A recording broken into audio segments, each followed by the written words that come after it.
नववधूचा निमोनियाने दुर्दैवी मृत्यू. वसंतनगरमध्ये शोककळा पसरली. 2 महिन्यापूर्वी विवाह करून मुंबई येथे वास्तव्यास असलेल्या नववधूचा निमोनियाने दुर्दैवी मृत्यू झाल्याची घटना दिनांक 25 जुलै 2024 रोजी घडली.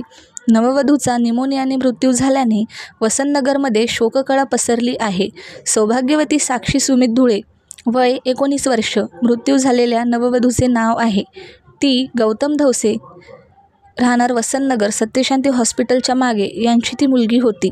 साक्षी व सुमितचा 2 महिन्यापूर्वी विवाह झाला होता. ती तिच्या पतीसोबत मुंबई येथे राहत होती. ती आखाडीनिमित्त आपल्या माहेरी आली होती. अशातच तिची प्रकृती खराब झाल्याने तिला लाईफलाईन हॉस्पिटल येथे ॲडमिट करण्यात आले. हॉस्पिटलमध्ये टेस्ट केल्यानंतर तिला निमोनिया झाल्याचे डॉक्टरांनी सांगितले.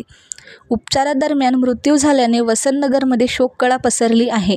तिच्या पार्थिवावर दिनांक 26 जुलै 2024 दुपारी 12:30 मोक्षधाम येथे अंत्यसंस्कार केले गेले. यामध्ये सर्व वार्डातील तरुण वर्ग व नागरिक साक्षीला अखेरचा निरोप देण्यासाठी आले होते.